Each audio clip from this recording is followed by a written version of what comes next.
This great game has given us so many moments. Moments of passion, moments of excitement, and plenty of moments when we asked ourselves, what the heck is going on here? And if you have just joined us, welcome to Darwin. Tonight, we draw from 50 years of our footy archives to find the funniest, craziest, and most outrageous moments from on and off the field. Joining me is Seven's commentary team. Wow. I love that. I don't know what I just saw. Passion. Just passion. As we tackle the bumbles and fumbles, That would hurt. the rumbles and grumbles, right in front of me, Seriously. the tumbles and, well, you get the idea. We'll show you the goal-kicking blunders you don't want to miss. Well, neither did they. Biggest miss in the history of this great game of ours. That man never got over that. Seriously. Plus the larger-than-life characters that sent fans into a frenzy. All-time lunatic. Child trapped in a man's body. And we look at the coach's most memorable meltdowns. Stop it! Broken men. We'll head down memory lane where things are going to get a little bit bumpy. In the middle of this brawl were his parents. And we take a second look at the AFL's biggest grand final showstoppers. Yes, Meatloaf, we're talking about you. He was in a no-win situation. Incredible, isn't it? It's fast, it's frenzied, like the bouncing Sharon itself. Who knows where we'll end up? This is Footy's Funniest. Hello, everybody, and welcome along to the MCG. This time of the year, of course, footy gets very serious. So we've decided to have a look at the lighter side of the game. From the players to the coaches, the fans, the entertainers, and even the things that shouldn't really be there. We'll look back at the highlights we all remember and show you some of the moments you might have missed. So let's get started. One of the more difficult characters of our game is the Sharon. No, not Sharon, Sharon. Even our best efforts can come unstuck with an unlucky bounce. Holding the line, it's a goal, no! Bounce back, it's not their night. Now, that's interesting. Even when you do everything else right, the bounce can ruin your night. Shot towards goal from the tight angle. Lin John just bouncing. I swear there is some sort of force field in footy where you get within 15, 20 metres of the goals and you're in that zone where now I should kick this goal, and if I don't, it's going to end up in one of these highlights reels for all the wrong reasons. This will get replayed 100 times. That looks it's half over, half on. Just hit the chalk. Oh, great. Wow, there you go. Play on. Have a look at that camera. Fantastic. However, sometimes it can just work in your favour. Takes Talia on again. Ben Burlow closing. Monfries has kicked the goal. Unbelievable. That's it, Angus. Take the credit. And in the goal square, the pressure to convert can make strange things happen. Dangerfield thought he wasn't going to be allowed to have it. And he's laughing. Look at him. It's an intense pressure that can affect even the very best in the game. But he didn't hit it hard enough. Martin, can he get a toe? But it just shows that he actually is human. Dusty, with his own unique version of river dancing there. You had about 8 goes at it there, Dusty. There's our Brownlow medal favourite. And look at that. Even he is fallible. That's right, Wayne. Bad misses can happen to even the greatest players. Carey, straight into the woodwork, and another one. Think about that moment and that game more than any other game that I've ever played in. So thanks for showing that. Kicking goals is what our game is all about. And when it's well done, it can be the greatest thing in the world. A dodge, a sidestep. Don't tell me. He's a superstar. Some make it look so easy. They can do it lying down. Oh, is it a free for Bowler's kick the most remarkable goal? Fairview little beauty. And there's the penalty. What happens in that instant in front of the goals is a moment that can turn a player from hero You cannot go short. to zero. He's stumped the bottom of the post. Gives the handball off. Bateman can make it 2 and 30 seconds and misses. Out of bounds on the full. Can you believe it? You've just got to take your chances. It'll land in his lap. He's going to give it and he's missed. Pfeiffer's missed. Maybe kicking on the run is a tough ask. Perhaps a set shot might make things a little bit easier. He's the man with the right name. That should just about seal Essendon's fate. Whoa, he's got it. Just a little to the right there next time. He's had so much pressure. There you go, boys. Low degree of difficulty. Directly in front, 30 metres out. Look at the ball drop. Lyle for his first goal in footy. Comes in. Oh, boy. He's got the shanks, the yippers, and he's just not sure at the moment. A miss from close range can even happen to the coolest of cats.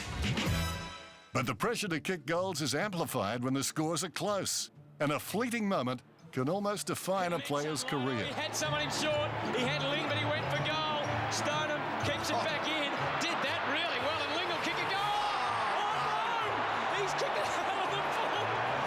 Oh, that just about breaks the record, that. That man never got over that. Seriously. That doesn't get enough airplay, that kick of Lingy's. Let's have a look at Cameron Ling. Oh, the agony of it all. You couldn't do it again if you tried. It's more difficult to do what he did as opposed to him having kicked a goal or kicked a point. The biggest miss in the history of this great game of ours, and that's saying something, isn't it? I think what's interesting about this clip is listening to what the commentators said were Mench's options. Can Mench unload? Oh, he had someone in short. He had Ling, but he went for goal. He had Ling, but he went for goal. I think it was probably better to go for goal. You know, Lingy was a goal kicker at the start of his career. Did that really well, and Ling will kick a goal. Why did he end up tagging? Because he missed from 1 metre out. Don't worry, Lingy, the fans will always love you. Well, let's talk about the fans, because the game of footy would be nothing without the supporters who pile in every week. You don't have a game without the fans. What I find amazing is it's generally those that are in, you know, sort of quieter professions, your lawyers and your accountants and these guys, that they get to the footy and they let out their frustrations. It brings out the absolute animal in all of them. And if you ever wondered what happened to Skippy after he retired, now you know. You know, for 2 hours on the weekend, you can turn up and carry on in a way that just wouldn't be acceptable anywhere else in your life. Absolutely, the Crows were robbed. Right in front of me. Right in front of me. That man, I want to meet him. I love him. Got an issue. That guy. Right in front of me. He's got an issue. He's totally absorbed. He should go and get as absorbed in his family Absolutely, the Crows were robbed. as he was in his footy club. Right in front of me.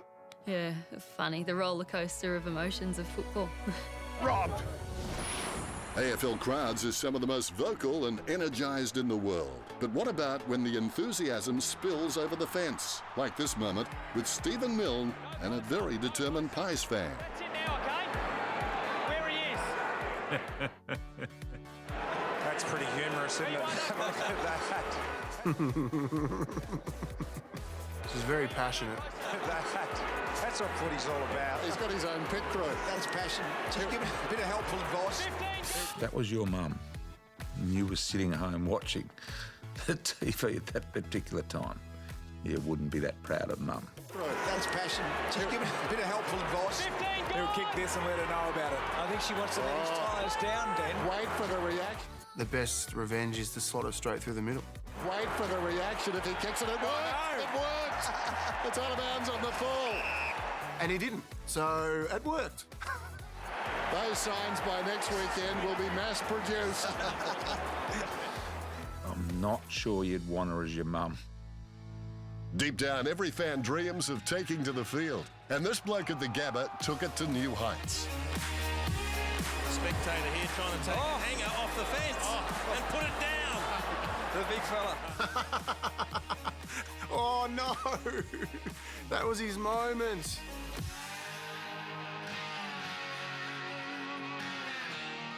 I think he might have even had the coin slot hanging out the back there of the jeans too.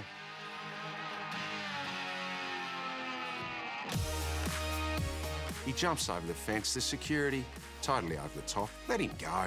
Let him have a crack at getting the share, and that's all he wanted. He didn't want to cause any trouble. Can't march him off the ground. Put him back in his seat. This man was never seen again. If anyone knows of his whereabouts, please notify us. His pie is getting cold. Well, that's only the beginning. We'll be right back after the break with Footy's Funniest. Coming up on the show, we celebrate kids in footy. She got 3 weeks for that. He's got a good technique. Plus the characters who pack the stands. Brought rock and roll to the AFL. All-time lunatic. Crazy.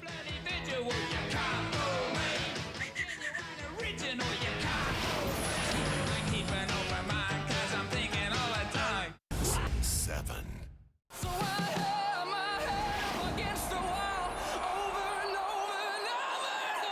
Well, in the end, he gets it on the noggin. Did he run out of steam, Basher? Might get a blood nose out of this. He's already got it. Double Falcon nearly.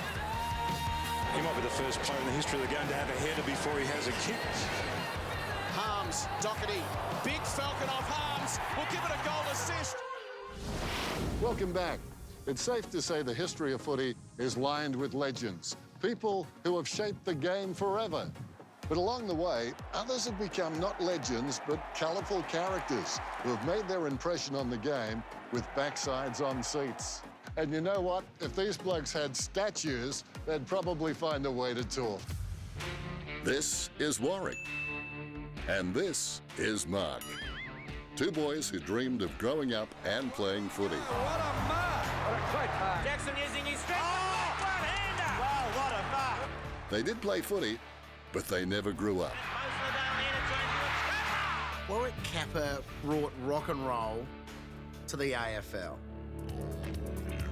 Warwick Kappa's favourite thing in the world was Warwick Kappa. I don't think football will ever see someone sort of just openly love themselves sick as much as Warwick Kappa loves himself sick. He had the long locks, 80s, everything about him was 80s. Anytime he would introduce himself, he would say, Warwick Kappa, biggest singer of the 80s. And in that decade, as a Sydney Swan, he treated our northern neighbours to high-flying marks and very tight shorts. Best hens night ever. Yeah, loving his body and, you know, getting it all out there.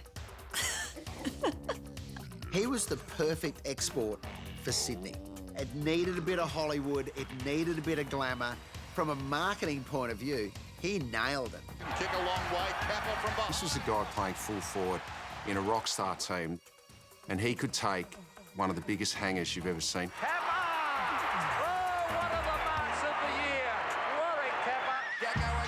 It's difficult for people to find the right words to describe Mark Jacko Jackson.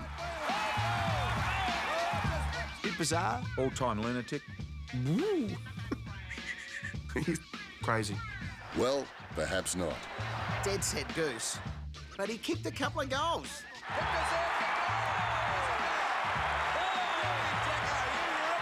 Played with him at Richmond. I was playing in the forward pocket alongside him, and normally the full forward would say, look, could you just push up the ground a bit, you know, out of my area. Jacko, he escorted me out of the area by the neck. He literally dragged me to the wing and said, stay here. This is your area. Throughout the 80s, he played at 4 different VFL clubs, and everywhere he went, he took his antics with him. Look at Jacko, oh, here we go again. He must be driving Delbert more mad. What have I come up against here? Isn't it the fullback's job to make sure they're in the face of the full forward? He's away to Kelvin Moore. Tell him all about it, Mark. One-man band down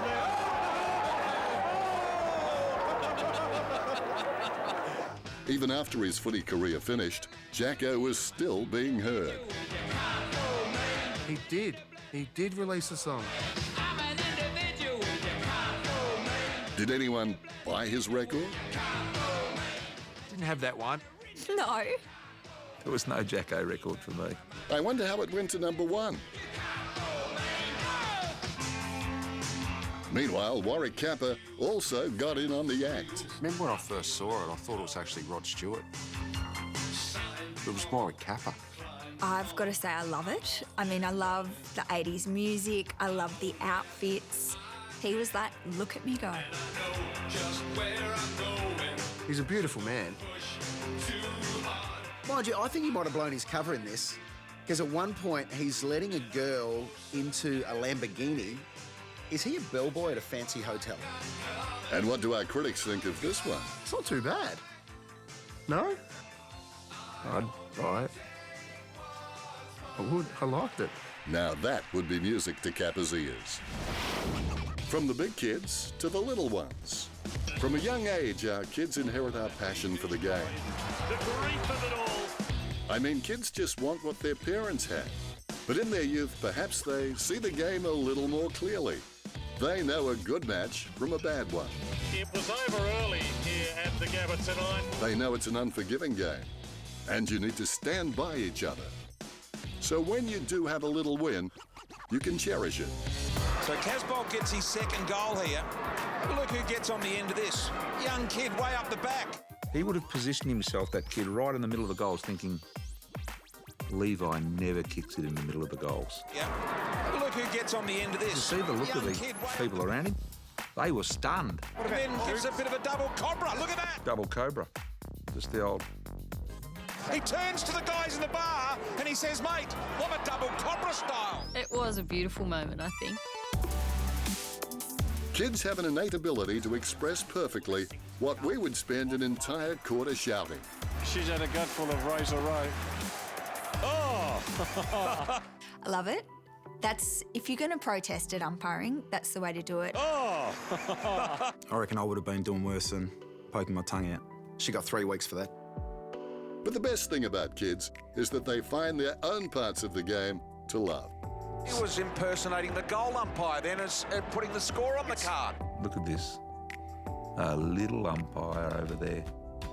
Going to check a few stats and the free kicks. He'd be all over it, that young man. It's brilliant to see. 13-point lead, the Cats.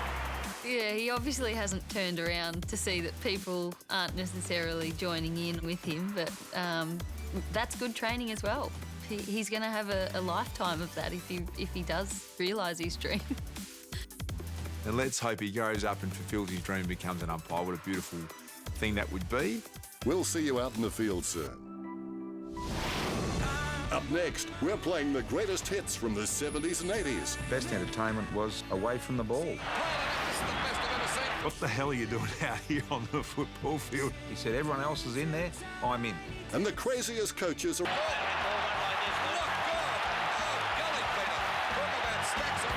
And the players loved it so much, they didn't want to come off.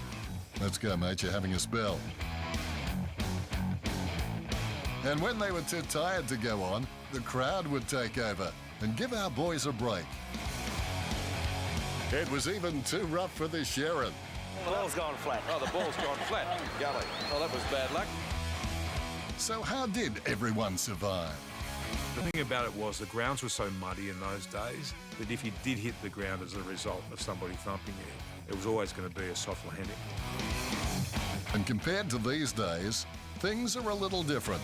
Now, tell me if this isn't a comedy act. Occasionally, these stoushes would become some of the most memorable moments in footy, like this clash between Richmond and Essendon, now infamously known as the Windy Hill Brawl. They're all in. It's going to be, look at this going on out here. Quinton now in the scene. Players are laid out, people are laid out everywhere. This was Windy Hill, a lot of people knocked out, police involved, umpires involved, supporters involved. Look at the kids wandering around in the background. Little kid, what's he doing there? One of the nastiest scenes I've seen in football for years.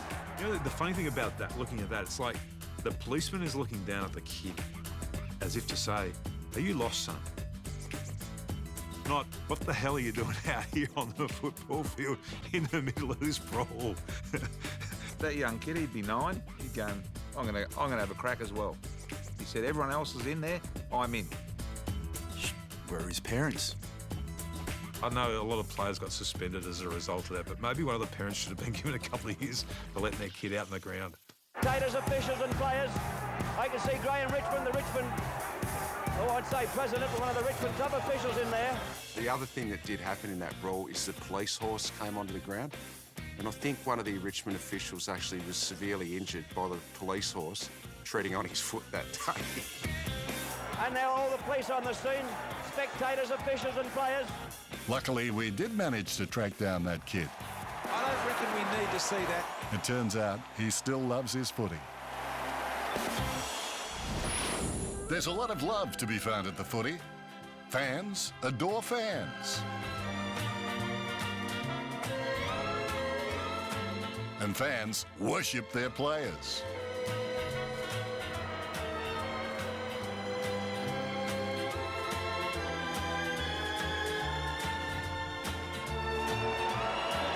He's making a couple of fans very happy. And it turns out players are quite fond of each other too.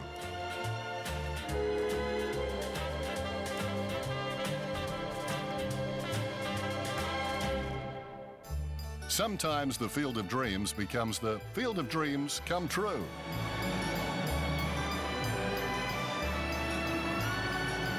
Eventually. Everything was going well up until the moment when he couldn't actually find the ring there.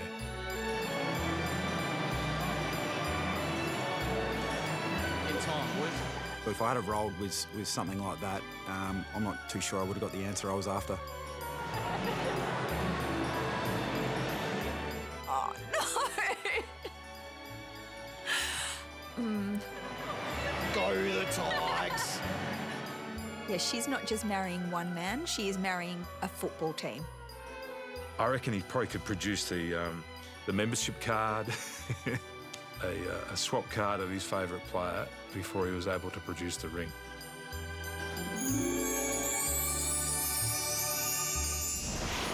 After the break, we're taking on footy's oddest tradition. No good can come of running through a banner. The banner. Is it harder than it looks? Oh, where'd he go? And what happened when the AFL served up meatloaf? Back soon on Footy's Funniest. Good luck.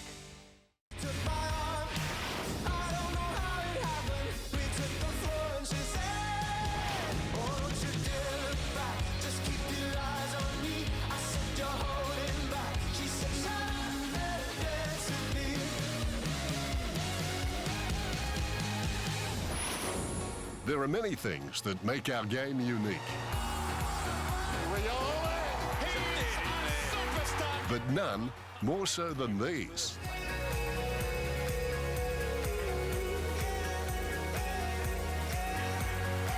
But what do we think of the banner? Love banners. They're so old school and they're kind of pointless. I don't even know why we have them, but I love them. I love the banner. I really love the banner. One of the really weird things that happens in our game, isn't it? That grown men feel the need to run through a whole heap of crepe paper to start a sporting event. I mean, tell someone on the other side of the world that both teams have these crazy, like, old school sounding songs. 1, 2, 3! And teams are going to run through some crepe paper. Let's hope they can go a little bit better than the banner, which, to be honest, was just struggling a little bit. Okay, why? I don't know. Because that's what we do. Well, I'm not sure this is a great sign, Roo. The Fremantle Docteur has got a hold of their banner. I would get premonitions about how the team would play by the performance of the cheer squad and the banner before the game. You're only as good as your last game? That's not a good sign, Wolsey. The banner's come down. I wonder if anyone suggested to the cheer squad that you're only as good as your last banner. If it did break, if it, if it blew apart. Back to earth. Oh, no. For GWS last What week. do you do in this situation without offending the cheer squad? If they can get over the reigning premier, Sydney Swans. That's right, boys. Walk right over it. Even that awkward moment where the team can't quite penetrate the banner, I would think this is going to be a bad day. Sam's theory was tested at a Port Adelaide night match. Light tower number 1 went out. So And you'll never guess what the banner read that night. It's quite ironic that Light's footy action actually kicked into gear. There was no spell check in those days either. Something just doesn't feel right here. And here, members of the Carlton cheer squad attempt to hide their mistake. We can still see it. And finally, the Essendon cheer squad should be ashamed of themselves for this one. Bombray. I'm pretty sure my son wrestled him somewhere in South America. Seriously, though, the cheer squad's... But it's not just the spelling on the banners that cheer squads sometimes get wrong. The banner had a picture of Bart Simpson saying, I carumba. The Simpsons? I don't know. Has anyone ever said I carumba ever? It's no. I carumba. Sorry, Nick. You fall over, you get tripped up, you get stuck in a banner. I mean, who thinks that's a good idea? Although AFL players are tough, banners are even tougher. He's probably been in the gym all week just trying to get the strength up. So look at him, how difficult it is for him to even break through that banner. Did you see how big that banner was, though? That was about 40 metres long, I reckon. Now, to keep that upright and in the air, you've got to put a lot of tape on it. So I'm not going to have a go at Tucky there. You'd need a bulldozer to get through that thing. Things were always made better in the old days, automobiles. Crate paper was strong as. And sticky tape. But Terry Danaher, the likeable champion, and there he goes through the banner. Oh, where'd he go? He didn't come out the other end. If you go back and look at that closely, he speeds up 10 metres out from that banner. He knows the most difficult job that he's going to undertake for the day. It's not going to be about beating his opponent. It's not going to be about kicking goals or taking marks. It's getting through that banner. But now they make them with curtains. They don't actually rip the banner. We used to rip the banner in half when we played. We were animals. Coming up next, what happens when footy's masterminds lose their minds? There's broken phones. This has come out of one of the coach's box. Broken walls. But maybe more than anything, there's broken men. Just real good dummy spits. Plenty more to come on Footy's Funniest. Baby, there's nothing holding me back. On 7. There's carnage and spillage everywhere.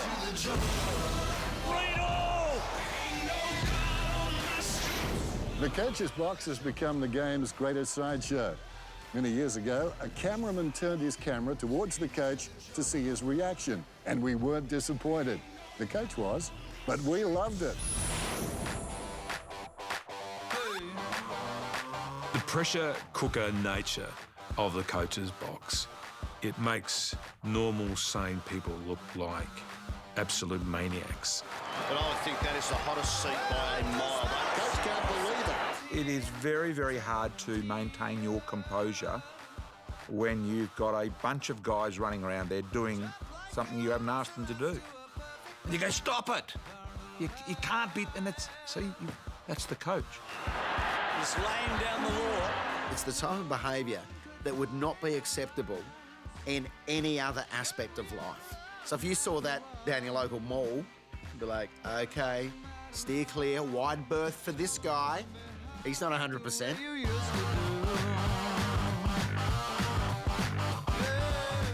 So there's broken phones. This has come out of one of the coach's boxes. I won't tell you which one. Broken walls. But maybe more than anything, there's broken men.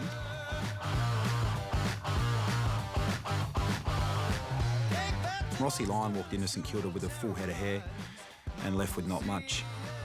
Little Clarko belt on the wall. Just real good dummy spits. Alistair Clarkson, not particularly happy with that last error. Watch him going out, bang. That is a shot up there now. It's a pretty big dent. The Scott brothers, the level of whinging from these two is record-breaking. Imagine just sitting around the dinner table. We're doing the work. He got Ponzi Adley home. Oh, where's the salt? I wanted it. Death against. More dessert, Mum. More dessert. Cunnington's gone. I go to my friend's house. The play on there. I bet he was. Mark, where'd Mum go? The night of Mark Neild has not got any easier, Das. Still looking for his first win in AFL foot, which was just sensational. I reckon he was pretty much ordering a large pizza because he said I want it sliced, and I reckon when it come with anchovies, because no one wants anchovies on a pizza, filthy, and then he's rang back up after it's got delivered and he went nuts. I'm not an anchovies man myself. Many years ago, our good friend Tim Watson took to the coach's box in a career that Wayne Carey describes in just one word. Brief. I remember smashing phones. I think I went through 3 phones in one night.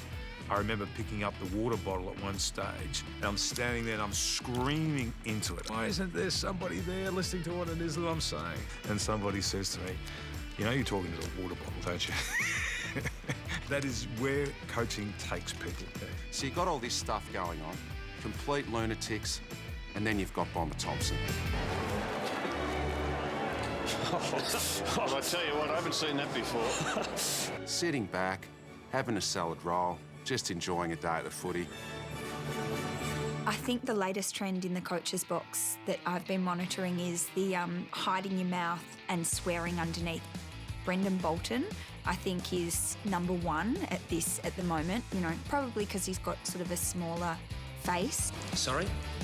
Of course, the coach's door is always open. Some players love it, some not so much.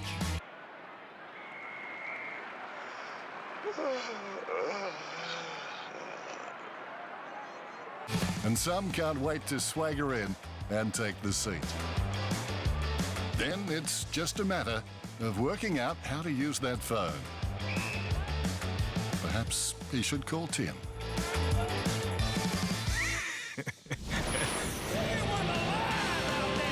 Coming up after the break, Table 7, your meatloaf is ready. Footy's funniest. Back soon. We'll see you then. Look at the celebration from the Fremantle players and fans. Oh, that's a better kick. It's a beauty. 3 goals to Pomola. Shushi says to the Collingwood fans. And the Demons have won for just the second time this year. They celebrate with the fans. Join me right now in the time machine. Imagine it's grand final day 2011. Someone sat right here and were forever changed, touched by one man. Was Meatloaf really that bad? The pre-game entertainment for any footy match has at times haunted the AFL. So let's start in 1991, when the grand final was played at Waverley Park. And Angry Anderson and Robert De Castella formed an unlikely dynamic duo. So who is Batman and who is Robin? Rob De Castella and Angry Anderson, I don't see the connection there, to be honest. Both great Australians, but they've trodden very different paths, those two. I'm not sure that Angry would have run more than 10 metres in his life, and I don't think Rob De Castella would have even sung at karaoke in his life, so not a lot going on there. But then to put them in a Batmobile, I don't know what happened at the meeting when they decided that, but it was not the right decision. He was in a no-win situation. You could put anyone in that car. You could put Michael Jackson in that car. You could put Madonna in that car. Paul McCartney, Elton John, anyone, and it would not work. You could put Batman in that car and he would have looked ridiculous. Like, he should have been going around on a Harley or something like that, like some sort of meme type of vehicle.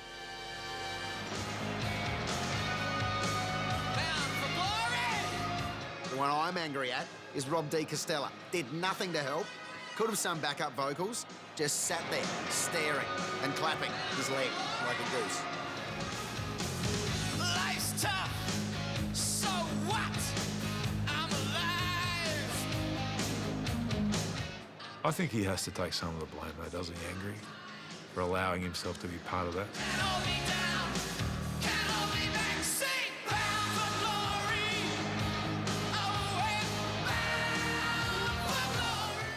We've come a long way since that grand final entertainment, haven't we? Meatloaf. Ladies and gentlemen, please welcome to the stage legendary Grammy Award winner, Meatloaf. In 2011, Meatloaf rode into footy folklore like a bat out of hell. But was he really that bad? You be the judge. Someone's a screaming and the fires are out and we down in the valley tonight. There's a man in a shadow with a gun in his eye and a blade shining oh so bright. There's evil in the air and there's thunder in the sky. Killers on the bloodshot street. I don't know what I just saw. Incredible, isn't it? Very strange moment. That was a car crash. That was horrible.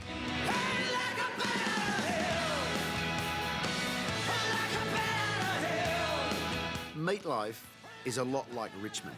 Really successful through the 70s and early 80s. Much loved ever since.